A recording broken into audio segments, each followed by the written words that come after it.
लोग, मैं बार बार कह रहा हूं कि पाकिस्तान की मिलिट्री एस्टेब्लिशमेंट के पास इमरान खान वो आखिरी मौका है जिसके जरिए से आप पाकिस्तानियों को राजी कर सकते हैं। मैं ये नहीं कह रहा कि उसके साथ डील कर लें जाके, मैं ये कह रहा हूं कि इमरान खान आपके पास आखिरी मौका है जो आपको इज्जत के साथ आपकी बैरकों में वापस भेज सकता है, क्योंकि इसके बाद लोग किसी और की ये वाली बात नहीं सुनेंगे कि मुल्क भी मेरा और फौज भी मेरी। ये इमरान खान की हद तक लोग सुन रहे हैं और बर्दाश्त कर रहे हैं। मैं देखता हूं ना, लोगों से मिलता हूं, लोगों का रिएक्शन देखता हूं। ओवरसीज पाकिस्तानी जो नगमे गाया करते थे हर वक्त, जो बड़े जज्बाती होते थे, वो अपने मुंह से कहते हैं जनाब हमको मिलिट्री एस्टेब्लिशमेंट के खिलाफ एक लफ्ज नहीं सुन सकते थे, और आज वो लोग खुद चढ़ चढ़ के बोलते हैं। उन्हें समझाना पड़ता है कि यार इजी हो जाओ, क्या हो गया? वो कहते हैं नहीं, सवाल ही पैदा नहीं होता, इन्होंने बेड़ा गर्क कर दिया मुल्क का। तो इमरान खान वो आखिरी उम्मीद है एस्टेब्लिशमेंट के पास जो एस्टेब्लिशमेंट को इज्जत के साथ बैरकों में वापस भेज सकती है। अदरवाइज फिर उसके बाद ये नहीं होना। और आपने जो जो हरबे आज तक इस्तेमाल किए हैं, इससे पहले कभी नहीं हुए ना, इतने ही और कर लें। 27 तरमीमें आ गई है ना, 27 और ले आए अगले 2 साल के अंदर। आप 54 तरमीमें भी कर लेंगे ना, मसला आपका हल नहीं होना।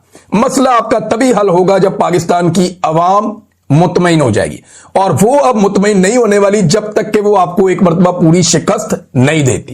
एस्टेब्लिशमेंट को पाकिस्तान की अवाम से हारना पड़ेगा, वरना ये लड़ाई चलती रहेगी जितनी मर्जी लंबा आप इसको घसीट लें, अल्टीमेटली एक दिन लोग आपको हरा देंगे। पाकिस्तान तहरीक इंसाफ के पास एक ही जगह पे ताकत है, और वही अवामी मैंडेट की हुकूमत है, खैबर पख्तूनख्वा हुकूमत। वजीर आला सुहेल अफरीदी के ऊपर सारे टाउट एक साथ छोड़ दिए गए। अचानक से सारे मिलकर हमलावर हो गए, और अब तक कुछ सियासी रहनुमा हैं, कुछ टाउट्स हैं, कुछ सहाफी हैं, कुछ जो है वो दीगर लोग हैं, ये रल मिलके सुहेल अफरीदी को पड़ गए उनके एक स्टेटमेंट के बाद। ये सारा कुछ क्यों हो रहा है, मैं आपको वो हकीकत बताऊंगा जो आप सुनेंगे तो आपको समझ आएगी कि एक्चुअली बात यही है। अब इसमें सुहेल अफरीदी काफी अरसे दिन के काबू नहीं आ रहा, और ये शख्स जानता है कि दुखती रग कहां पे है, मुझे किस जगह पे हिट करना है। ये शख्स इतना जानता है। देखिए 5 मरतबा ये बंदा गया अपने लीडर को मिलने के लिए अडयाला जेल में, क्योंकि मैंडेट उसका है। खैबर पख्तूनख्वा के अवाम तो जानते नहीं सुहेल अफरीदी को, ना वो जानते हैं गंडापुर को, ना वो जानते हैं जुनेद अकबर को, वो तो जानते हैं जनाब इमरान खान को। उन्होंने वोट दिया इमरान खान को, और इन सारों को कहा कि तुम्हारी ड्यूटी इमरान खान को जेल से बाहर निकालना है, बाकी हमें तुमसे कुछ नहीं चाहिए। ये हुआ था इलेक्शन। अब ये बंदा जाके अपने लीडर को मिलना चाहता है, उससे विजन लेना चाहता है कि जनाब आपका मैंडेट है, बताएं सूबा कैसे चलाना है। 5 मरतबा वो आदमी अपने सूबे से निकलता है, अदालती अहकामात साथ लेता है। खुले अदालती अहकामात के बावजूद उस शख्स की उसके लीडर से मुलाकात नहीं करवाई जाती, बल्कि एक SHO लेवल का आदमी उसे वहां पर रोक लेता है, और रोक के उसको हर मरतबा बेइज्जत करके वापस भेज देते हैं। अब ये तो सबको मंजूर है, लेकिन सुहेल अफरीदी ने जब कुछ चीजें बताई तो वो उन्हें मंजूर नहीं है। देखिए हुआ ये कि खैबर पख्तूनख्वा में ना बहुत सारे मिलिट्री ऑपरेशंस हुए हैं। ये जितने भी मिलिट्री ऑपरेशंस होते हैं ना, इनके अंदर बहुत सारी ऐसी चीजें होती हैं जिनसे हमेशा हर मिलिट्री जान छुड़ाना चाहती है। जब भी आप कहीं पे मिलिट्री ऑपरेशन करेंगे, जितनी मर्जी अच्छी फौज हो, वो कोई ना कोई गंद जरूर मारेगी। ये बलूचिस्तान में हुआ, बलूचिस्तान के लोगों को आज भी शिकवा है। इसी तरह खैबर पख्तूनख्वा में जब ऑपरेशन हुए हैं तो वहां पे लोगों को बेशुमार शिकायत है, और बहुत सारी मैं जानता हूं, लेकिन हम इसके ऊपर बात नहीं करते। देखिए जितने भी सियासतदान होते हैं ना, या जो अलीट के लोग होते हैं, जो हुकूमतों के अंदर आते हैं, उनके बहुत बड़े बड़े स्टेक होते हैं सिस्टम के अंदर। उन स्टेक्स की वजह से वो लोग बहुत सारी बातें पी जाते हैं, या बहुत सारी बातें जो करने की होती हैं वो नहीं करते। वो ये कहते हैं कि यार ये बातें करेंगे तो मामला खराब हो जाएगा, मेरा ये वाला स्टेक है ये खराब हो जाएगा, मेरी हुकूमत खराब हो जाएगी, मेरे ताल्लुकात एस्टेब्लिशमेंट से खराब हो जाएंगे। लेकिन अजीब बात यह है कि ये जो वजीर आला है खैबर पख्तूनख्वा का, इसके स्टेक्स बाहर नहीं है, इक्तदार में भी नहीं है अभी तक। इसका जो वाइड स्टेक है, जो बहुत बड़ा है, वो अडयाला जेल के अंदर बंद है। और ये है मिडिल क्लास आदमी, इसको इस बात का पता है कि ये सारी जिंदगी भी एड़ियां रगड़ता, एस्टेब्लिशमेंट की भी गुलामी कर लेता, तो ये कभी वजीर आला खैबर पख्तूनख्वा नहीं बन सकता था। इमरान खान के साथ वफादारी निभाई है, उसके नजरिए के साथ खड़ा हुआ है, तो ये वजीर आला खैबर पख्तूनख्वा बन गया है।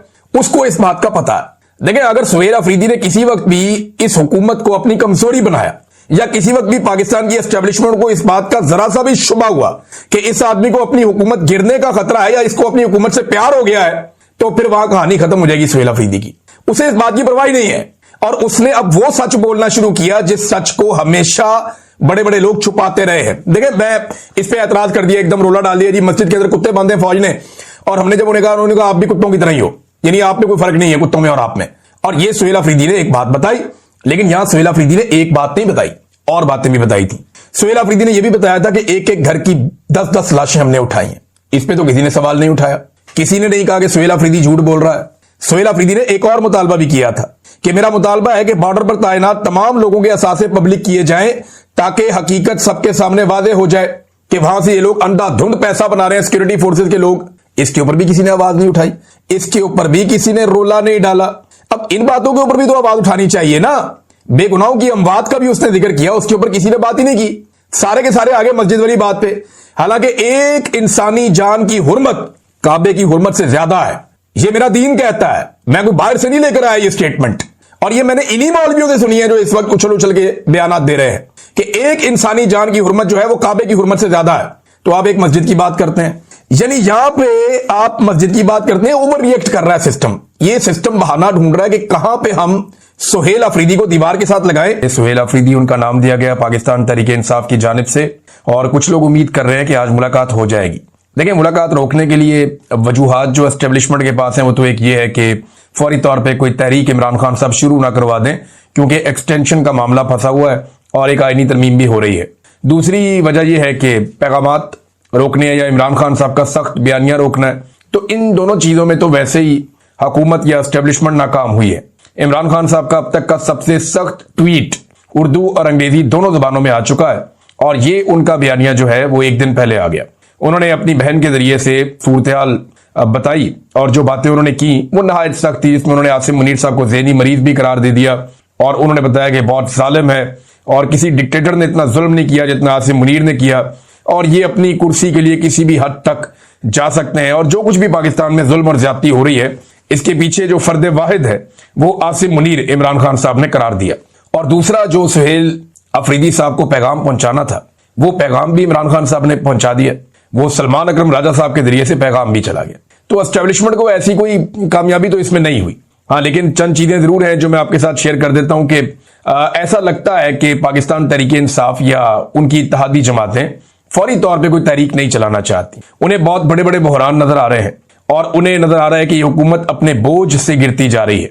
ये अवाम को या अवामी मसाइल को हल करने में मुकम्मल तौर पर नाकाम हो गई है।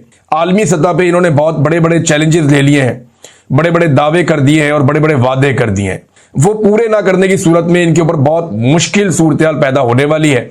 ऐसे में फौरी तौर पे कोई एहतजाज करके आप इन्हें मदद तो फराहम कर सकते हैं, लेकिन इनके लिए उतनी मुश्किल पैदा नहीं होगी। तो अभी एहतजाज का मोमेंटम बनाया जाएगा जो बड़ी तेजी से बन भी रहा है, और फजलुर रहमान साहब भी अब कुछ हद तक जुड़े हैं इस सारे मामले में। लेकिन आज का दिन इंपॉर्टेंट है, अदालत में भी अडयाला में भी। तो पाकिस्तान तहरीक इंसाफ ने ये अपने जितने भी अरकान असेंबली हैं उन सबको कहा है, क्योंकि इमरान खान साहब ने हुक्म दिया है कि उनके केसेस के सिलसिले में सारे लोग, चाहे उनका ताल्लुक ILF से है, वकला तंजीम है पाकिस्तान तहरीक इंसाफ की, चाहे वो पार्टी के ओहदेदारान है, चाहे वो पार्लियामेंटेरियंस हैं, MPAs, MNAs, टिकट होल्डर, ये सारे जाएं। इस सिलसिले में हमने देखा कि पंजाब में आलिया हमजा साहिबा ने बड़ा जबरदस्त काम किया।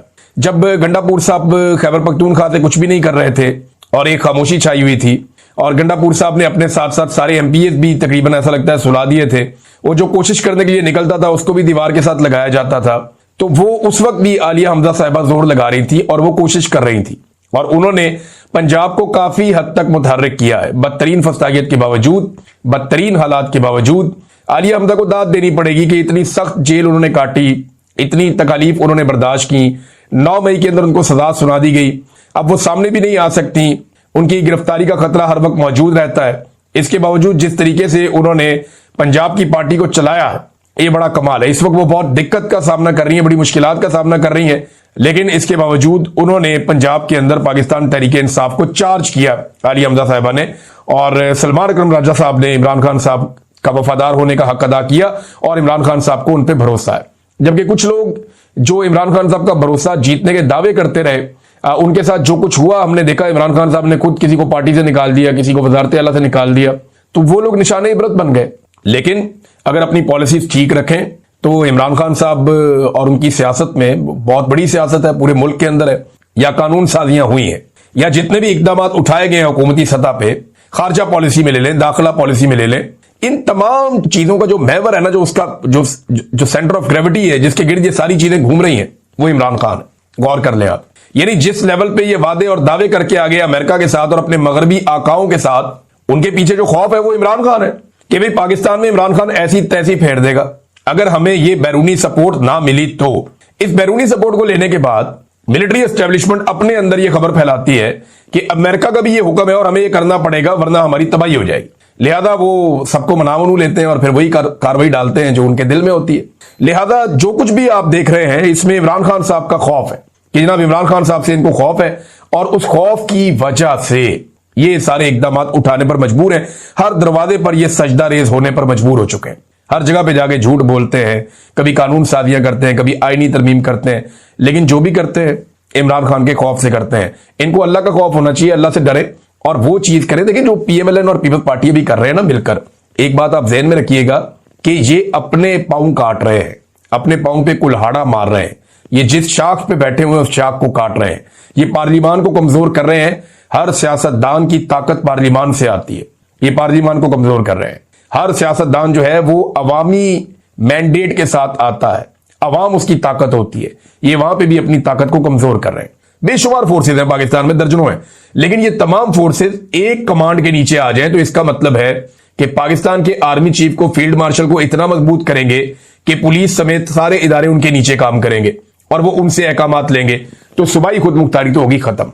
अमनो अमान का मसला जो है वो सूबे के हाथ से निकल कर कहीं और चला जाएगा और फिर हर चीज को कंट्रोल किया जाएगा। जिसकी लाठी उसकी भैंस, वैसे भी पाकिस्तान में यही है, लेकिन अगर ये काम हो जाता है तो फिर बात कहां से कहां जाएगी ये आप देख लीजिएगा। मोहम्मद मालिक जर्नलिस्ट हैं, उन्होंने 2-3 चीजें और बताई। रोजाना की बुनियाद पर इक्का दुक्का चीजें अब सामने आ रही हैं इस तरमीम को लेकर। वो कहते हैं जी असेंबली की मुद्दत 6 साल कर देंगे। 6 साल छोड़ें, 10 साल करें, 10 साल असेंबली की मुद्दत करें, अपने अपने 10 साल पूरे करें, 10 साल या 20 साल करें असेंबली की मुद्दत। इन्होंने कौन सा दोबारा इलेक्शन लड़के वोट लेकर आना है? ये तो जिस दिन पाकिस्तान की अवाम ने डंडा उठाया और इनकी तशरीफ पे लगाया तो उस दिन पाकिस्तान ठीक होगा। ये इलेक्शनों से पाकिस्तान ठीक नहीं होना। इलेक्शन तो इनको चोरी करना आ गया। इलेक्शन से पाकिस्तान अगर ठीक होता तो पाकिस्तानियों ने 8 फरवरी 2024 को इलेक्शन से पाकिस्तान ठीक कर दिया था। पाकिस्तान की अवाम ने पाकिस्तान की एस्टेब्लिशमेंट के माथे पे शिकस्त लिख दिया था बड़ा बड़ा करके, और जब तक ये रहेंगे वो शिकस्त इनके माथे पे पड़ी जाएगी, साफ नजर आती है। लेकिन हुआ क्या? वो माना ही नहीं गया इलेक्शन। तो इलेक्शन आप 10 दफा करवा लें, रिजल्ट वही आएगा। 6 साल बाद क्या 60 साल बाद करवा लें इलेक्शन। एक्चुअल ये है कि जब अवाम डंडा उठाएगी और इनकी तबीयत साफ करेगी उस दिन फिर पाकिस्तान के अंदर अवामी मैंडेट का एहतराम होगा। उससे पहले आप जो मर्जी करें, कहते हैं जी अब 6 साल मुद्दत कर देंगे, अगला इलेक्शन जो है वो निगरान हुकूमत नहीं करवाएगी बल्कि जो हुक्मरान होंगे उस वक्त के वही करवाएंगे। ये शहबाज शरीफ की हुकूमत होगी, उसी में इलेक्शन हो जाएगा। अमेरिकन सिस्टम ये लेकर आना चाह रहे हैं। और पहले भी कौन सा शहबाज शरीफ क्या बेचता है इलेक्शन में या नवाज शरीफ क्या बेचता है? फैसला तो एस्टेब्लिशमेंट ने करना होता है, निगरान हुकूमत हो या ये हुकूमत हो, क्या फर्क पड़ता है? तो ये अब तरामीम की जा रही है चीजों को ज्यादा कंट्रोल करने के लिए कि मैक्सिमम चीजों को कंट्रोल कर लिया जाए और चीजें इनके हाथ से निकले ना। अच्छा, एमल वली खान ने एक बड़ा इंटरेस्टिंग स्टेटमेंट दिया, मैं आपको पढ़ के इसलिए सुनाना चाहूंगा कि ये स्टेटमेंट अगर पाकिस्तान तहरीक इंसाफ का कोई बंदा देता तो दहशतगर्दी में अंदर हो जाता।